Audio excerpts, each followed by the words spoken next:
Hello, hello. Ngayon ay Sunday. Nag-craving lang akong gumawa ng nilupak. Throwback memories noong aking high school days. Paborito namin itong magkaklase na bumili ng nilupak. Pero, nung panahon na yon, alam niyo naman, hindi gaanong budget ang ating baon. Kaya minsan kaming magkakaklase, ginagawa namin, hindi kami mag-jeep, maglalakad kami mula sa bundok papauwi. Yung aking kaklase noon, taga Pembo, Makati, ako naman Pateros. So yun, tiyaga yun kasi gusto namin bumili ng nilupak. Como nung isang araw, nagluto ako ng isang dinuguan at puto. Meron pa akong nalabing inyog na ginrated ko. So sabi ko, wala na akong puto pero sayang naman. Kaya kahapon, bumili ko ng isang pirasong kamoting kahoy. At ayan nga, i-boil natin at gagawin nating nilupak.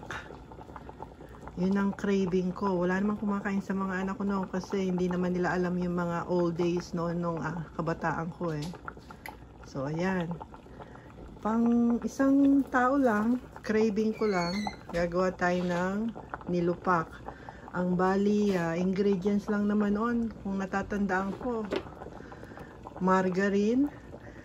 Kung naman nandito tayo, meron tayong butter. Butter ang gagamitin natin. At ito nga labing inyog. Konting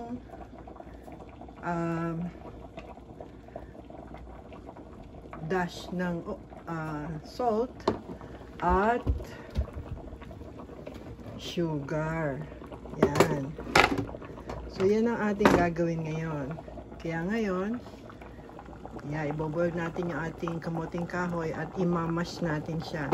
Nung panahon noon, ano yan eh, binabati yan ng almirez ba? O yung parang ano yan eh, hindi ko na matandaan, pero pwedeng almirez. Kung meron kayo malaking almirez, nanay ko noon meron.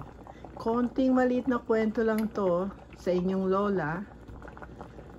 At sabi ko nga, craving. At craving na rin tayo. Magiginataan tayo ng bilo-bilo.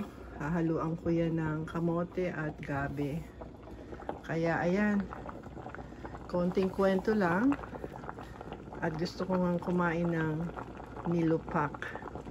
So, pag malapit na yung lumambot, imamash na natin. At pakikita ko sa inyo ang resulta ng aking nilupak. Okay? So, mamaya na lang uli. Ayan, luto na. Palalamigin natin siya bago natin siya i-mash. Noon, almirez. Ngayon, makabago na. So, imamash na natin siya ng ating mash tools.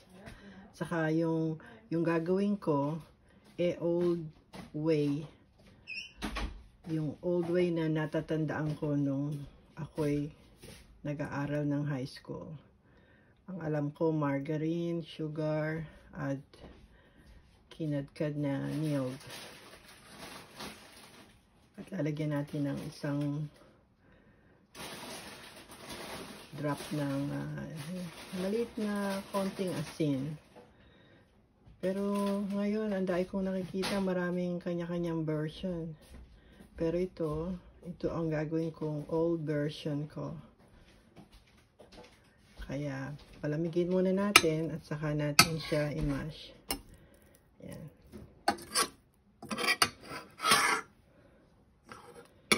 Talaga yatang pagka tumatanda na tayo, may mga craving tayong naaalala ng ating mga kabataan na nakakapagbigay ligaya sa akin. Imagine, high school tayo noon. makatipid lang ng pambili ng nilupak, maglalakad tayo ng mga 1 oras sa taas ng bundok. At yung bundok na yon na ngayon ay hindi na bundok, pinaganda na ngayon. Napakaganda na. At yun na nga, doon tayo nag-high school sa Andres Bonifacio College sa Makati na Camp Crame. Ayan. So kung merong mang nakaka-relate sa akin na mga alaala, siguro mga kabatch ko yon, 70s, 75, ganyan. Okay? Okay, 1970, 1975. Kaya, isa lang itong gagawin natin ngayong hapon. Merienda. Ngayon ay 2:16 ng hapon, Sunday. Palamigin muna natin. Siya nga pala, noon margarine lang ang ginagamit. Kung hindi pa uso na ng butter, o siguro mahal ang butter, pwede natin siyang haluan ng margarine at butter para malinamnam. Tignan natin kung yung lasa pareho din nung lumang panahon at ngayon na gagawin ko. Yan, malamig na ang ating kamoting kahoy. I-mash natin. Sabi ko nga, nung panahon namin, ang ginagamit dyan, malaking almirez. So, ito nga yun ang gagamitin natin. Yung pang mashed potato natin. Masarap lang balikan yung mga bilihin na popular noon ng aking kabataan. Ang nilupak. Hindi ko alam kung ano talaga ang original na sahog ng nilupak, pero sa nakikita ko noon, tinanong ko yung tindera noon, ang sabi niya, margarine, sugar, at coconut grated. Kaya, gawin natin kung makakaya natin magkapareho sila. At sabi ko nga noon, ang gamit lang noon, margarine. At alam naman natin na mahal ang butter. Kaya, ay, bumaksak. Okay lang. Ayan. So, gagamitin rin natin ang margarine. Pero, hahaluan ko siya ng butter. Tingnan natin, baka mas masarap pa. Ayan. Lagay na rin natin yung ating butter. Ayan. Mash.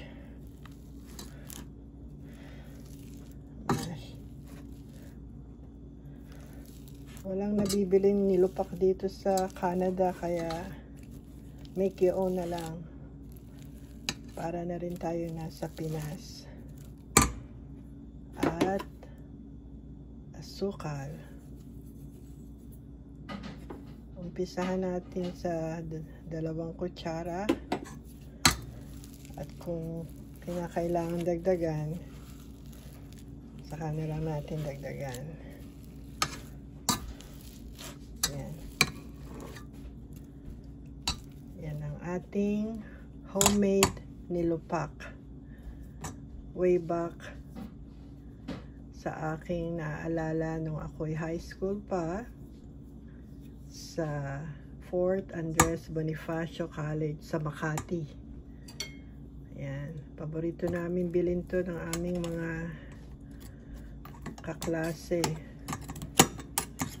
Hindi naman uso sa panahon na gumawa ang mga nanay ng ganito. Maliban na lang na gusto mong gawing negosyo. Siyempre siguro mahal din.